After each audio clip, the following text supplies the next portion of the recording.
साहब ने बीजेपी को सरकार बनाने के लिए बुलाया। उनकी केवल 4 सीटें कम थी। 4 सीटें खरीदना भारतीय जनता पार्टी के लिए बाएं हाथ का खेल था। ऐसी पार्टी जो आज तक न जाने कितने राज्यों में दूसरी पार्टियां तोड़ती आई है, सांसदों की और विधायकों को खरीद फरोख्त करती आई है, ऐसी पार्टी के लिए 4 सीटें जुगाड़ना कोई बड़ी बात नहीं थी। लेकिन बीजेपी ने कहा कि वो लोग जोड़ तोड़ की राजनीति में यकीन नहीं रखते, वो लोग खरीद फरोख्त की राजनीति में यकीन नहीं रखते। बड़े आश्चर्य की बात थी। बीजेपी का ये कहना आम आदमी पार्टी के लिए एक बहुत बड़ी जीत है। उसके बाद एलजी साहब ने हम लोगों को बुलाया बातचीत करने के लिए। हम लोग तो तैयार बैठे थे। हम तो बार बार कहते आए थे कि हम लोग ना किसी से समर्थन लेंगे और ना किसी को समर्थन देंगे। हमने कल यही सोचकर चिट्ठी भी तैयार कर ली थी, लेकिन देर रात पता चला कि कांग्रेस ने अनकंडीशनल सपोर्ट का एक लेटर एलजी साहब को सौंपा है। हमें बड़ा आश्चर्य हुआ। हमने तो कांग्रेस से सपोर्ट मांगी ही नहीं थी, वो खुद ही सपोर्ट दे रहे हैं। आज तक भारत की राजनीति में कभी ऐसा नहीं हुआ। हमने तो सुना था कि एक एक एमएलए की सपोर्ट लेने के लिए शायद 10-10 करोड़ रुपए खर्चने पड़ते हैं, और यहाँ पे कांग्रेस कह रही है अनकंडीशनल सपोर्ट देने के लिए तैयार है, फ्री में सपोर्ट देने के लिए तैयार है। तो साहब, कोई सपोर्ट अनकंडीशनल तो होती नहीं है। इसके पीछे इनकी क्या मंशा है? कुछ ना कुछ तो इसका राज है। उधर बीजेपी बार बार कह रही है कि हम मुद्दों के ऊपर आम आदमी पार्टी को समर्थन देने के लिए तैयार हैं, वो भी फ्री में सपोर्ट देने के लिए तैयार हैं। हमने तो बीजेपी से भी सपोर्ट नहीं मांगा। तो दोनों पार्टियों में हमें सपोर्ट देने में होड़ लगी हुई है। दोनों पार्टियों की नीयत क्या है? दोनों पार्टियां क्यों सपोर्ट देना चाह रही हैं? दोनों पार्टियों के मन में क्या है? ये जनता के सामने आना बहुत जरूरी है। बीजेपी की नीयत तो थोड़ी थोड़ी साफ हो जाती है, क्योंकि जब उनके बड़े बड़े राष्ट्रीय लीडर मीडिया में आके एक तरफ तो कहते हैं कि हम दिल्ली की जनता के फायदे के लिए आम आदमी पार्टी को कंस्ट्रक्टिव सपोर्ट देना चाहते हैं, मुद्दों पे सपोर्ट देना चाहते हैं, थोड़ी देर में कहते हैं कि भाई ये लोग तो अपनी जिम्मेदारी से भाग रहे हैं, और फिर थोड़ी देर में कहते हैं कि देखो देखो ये तो कांग्रेस के साथ सरकार बना रहे हैं। सरकार बनाएं तो कहते हैं ये तो कांग्रेस के साथ मिल गए, सरकार ना बनाएं तो कहते हैं ये जिम्मेदारी से भाग रहे हैं, चित भी मेरी पट भी मेरी। तो यही बीजेपी की राजनीति है। बीजेपी को कोई दिल्ली के लोगों की चिंता नहीं है, कांग्रेस को कोई दिल्ली के लोगों की चिंता नहीं है। इन लोगों को बेनकाब करने के लिए, दोनों पार्टियों को बेनकाब करने के लिए आज सुबह सुबह हम लोगों ने कांग्रेस पार्टी की अध्यक्षा श्रीमती सोनिया गांधी जी को एक चिट्ठी लिखी है। बीजेपी के राष्ट्रीय अध्यक्ष श्री राजनाथ सिंह जी को एक चिट्ठी लिखी है। उस चिट्ठी की कॉपी आप लोगों को दे दी जाएगी। उन चिट्ठियों में हमने लिखा है, सोनिया गांधी जी को चिट्ठी लिखी है, हमने उनसे कहा है कि कांग्रेस पार्टी ने दिल्ली में सरकार बनाने के लिए आम आदमी पार्टी को बिना शर्त समर्थन देने के लिए कहा है। हमने तो आपसे समर्थन मांगा ही नहीं था। आम आदमी पार्टी का जन्म ही बीजेपी और कांग्रेस जैसी पार्टियों की भ्रष्ट, आपराधिक और सांप्रदायिक राजनीति के कारण हुआ। जब देश का आम आदमी भ्रष्टाचार से करा उठा तो इस देश के आम लोगों ने खुद अपनी पार्टी बनाई और आवाज उठाने का निश्चय किया। ऐसे में आम आदमी पार्टी कांग्रेस और बीजेपी जैसी पार्टियों के साथ कैसे हाथ मिला सकती है? फिर भी कुछ लोग कह रहे हैं कि हम अपनी जिम्मेदारी से भाग रहे हैं। तो हमने इनसे पूछा है कि आज दिल्ली में जितने मुद्दे हैं वो सारे मुद्दे तो बीजेपी और कांग्रेस ने बनाए हुए हैं, वो सारी समस्याएं तो बीजेपी और कांग्रेस की बनाई हुई हैं। हम तो आम लोग हैं, हमें सत्ता से कोई लेना देना नहीं है। हम राजनीति में सत्ता हासिल करने के लिए नहीं आए, हम राजनीति में मुख्यमंत्री बनने के लिए नहीं आए, हम राजनीति में कोई विधायक बनने के लिए नहीं आए। हम आम आदमी हैं जी, हम त्रस्त आदमी हैं, महंगाई और भ्रष्टाचार से दुखी लोग हैं। हमारे मुद्दे हैं, दिल्ली की जनता के मुद्दे हैं, और ये सारे मुद्दे हम लोगों ने सोनिया गांधी जी और राजनाथ सिंह जी के पास भेजे हैं। करीब 17-18 मुद्दे हम लोगों ने लिख के भेजे हैं, और हमने उनसे कहा है कि ये कोई अनकंडीशनल सपोर्ट नहीं होता। हम चाहते हैं कि आप हर मुद्दे के ऊपर अपना स्टैंड क्लियर कीजिए कि आपको इन मुद्दों पे क्या कहना है। और लास्ट में हमने ये भी लिखा है कि कृपया हर मुद्दे पर अपना नजरिया स्पष्ट बताइएगा, गोलमोल करके मत कहिएगा कि सैद्धांतिक रूप से हम आपके साथ हैं, जब सदन में मुद्दा आएगा तब बताएंगे, इस तरह के जवाब मत दीजिएगा। दिल्ली की जनता जानना चाहती है कि हर मुद्दे पे आपको क्या कहना है। तो अगर दिल्ली में सरकार बनेगी तो वो मुद्दों के ऊपर बनेगी। आज तक केवल सत्ता के लिए राजनीति की गई है, येन केन प्रकारेण, किसी भी तरह से पार्टियों का कोशिश रहती है कि सत्ता हासिल हो। ये मुद्दे जो हम लोगों ने लिख के भेजे इन लोगों को, ये बहुत जरूरी हैं। पहली बार ऐसा हो रहा है कि मुद्दों के ऊपर सरकार बनने की बात हो रही है। दिल्ली से वीआईपी कल्चर बंद होना चाहिए। दिल्ली का कोई भी विधायक, कोई भी मंत्री, कोई भी अफसर लाल बत्ती की गाड़ी नहीं लेगा।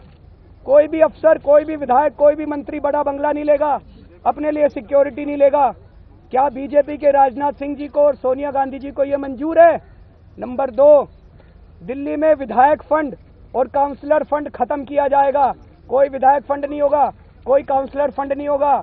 ये फंड सीधे मोहल्ला सभाओं को दिए जाएंगे और जनता तय करेगी कि उनके इलाके में पैसा कहां खर्च होना चाहिए। क्या बीजेपी को और कांग्रेस को यह मंजूर है? जन लोकपाल बिल के लिए अन्ना हजारे ने 13 दिन का अनशन किया था। सारी पार्टियों ने संसद में बैठ के कहा था, अन्ना जी आप अपना अनशन खत्म कर दो, आपकी तीनों शर्तें मंजूर हैं। प्रधानमंत्री जी ने चिट्ठी लिखी थी अन्ना जी को, क्या हुआ उस चिट्ठी का, क्या हुआ उस प्रस्ताव का? सारी पार्टियों ने धोखा दिया। हम दिल्ली के अंदर वही लोकपाल बिल दिल्ली के लिए पास करना चाहते हैं।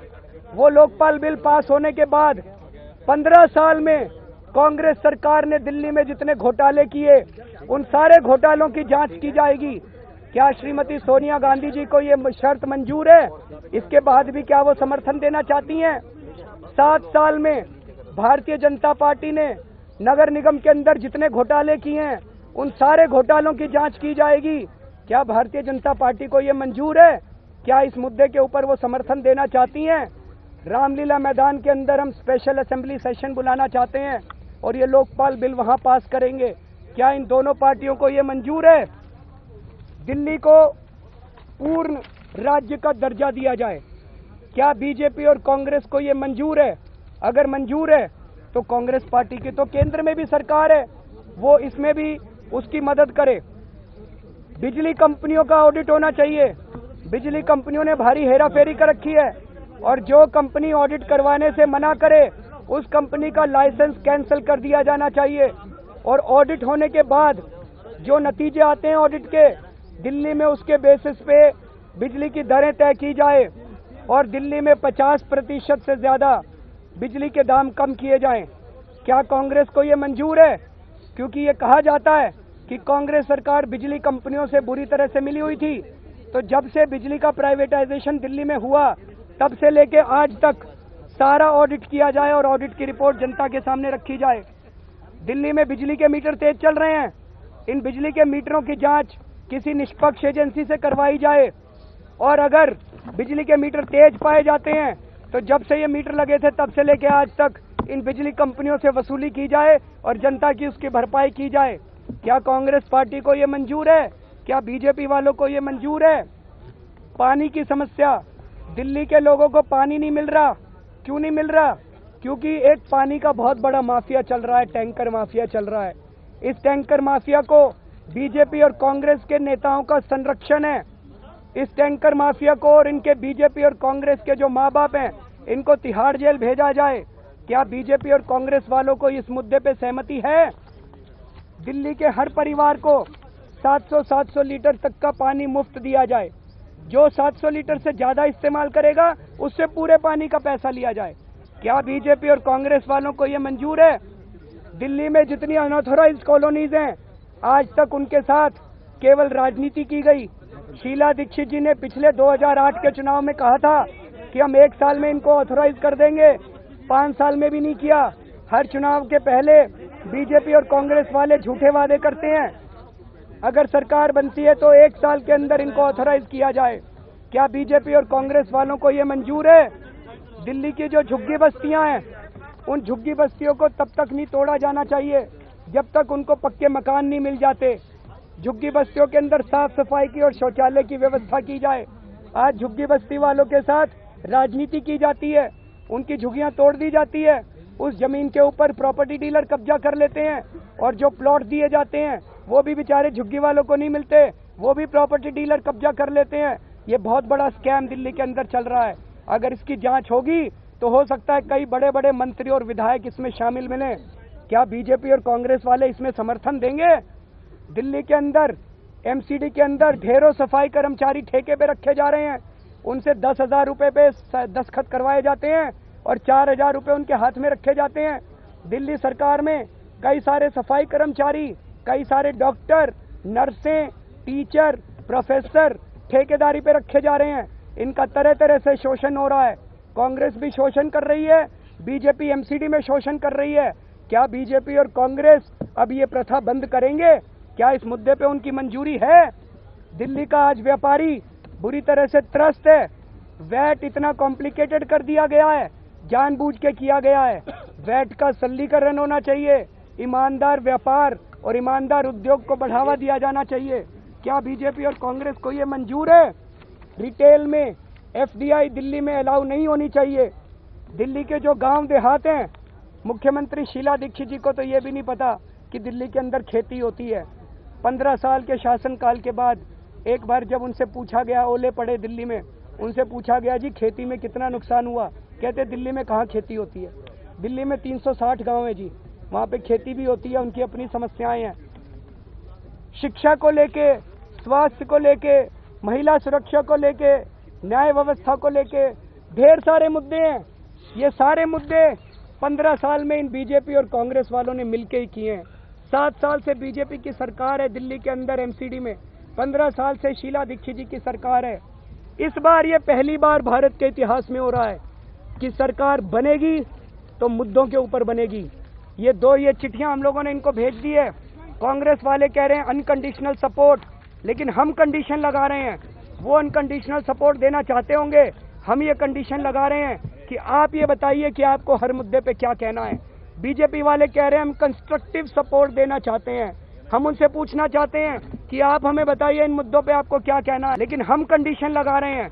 वो अनकंडीशनल सपोर्ट देना चाहते होंगे, हम ये कंडीशन लगा रहे हैं कि आप ये बताइए कि आपको हर मुद्दे पे क्या कहना है। बीजेपी वाले कह रहे हैं हम कंस्ट्रक्टिव सपोर्ट देना चाहते हैं, हम उनसे पूछना चाहते हैं कि आप हमें बताइए इन मुद्दों पे आपको क्या कहना है। अगर इन मुद्दों पे उनकी सहमति है, जो भी चिट्ठी उनकी आएगी वो चिट्ठी हम जनता के बीच में रखेंगे और जनता में पूरी दिल्ली के अंदर ढेरों मीटिंग्स होंगी, 200-250 जनसभाएं करेंगे और उन जनसभाओं के अंदर जनता से पूछेंगे कांग्रेस ये कह रही है, बीजेपी ये कह रही है, अब जनता हमें बताए कि हमें सरकार बनानी चाहिए कि नहीं बनानी चाहिए। जो जनता कहेगी हम वही करेंगे। आज हमने माननीय एलजी साहब को यही कहा है कि आज हम सरकार नहीं बना रहे। हमने ये चिट्ठियों की कॉपी सोनिया गांधी जी को, राजनाथ सिंह जी को जो चिट्ठियां लिखी हैं उनकी कॉपी एलजी साहब को दे दी है। हमने कहा कि जो भी इन दोनों का जवाब आएगा वो जवाब हम जनता के सामने रखेंगे।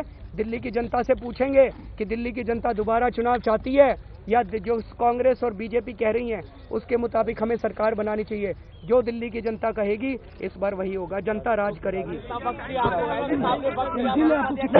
एलजी साहब ने कहा, एलजी साहब ने कोई टाइम नहीं दिया, उन्होंने कहा जब आप तैयार होंगे आप चिट्ठी लिख दीजिएगा, हम आपको बुलाएंगे। 10 दिन के समय के लिए अग्री हुए हैं, 10 दिन के समय के लिए अग्री हुए हैं। नहीं, वो वाला चेंज कर दिया एक लाइन, उसमें 10 दिन लिखा है, उसमें ये लिखा है कि जब आप तैयार होंगे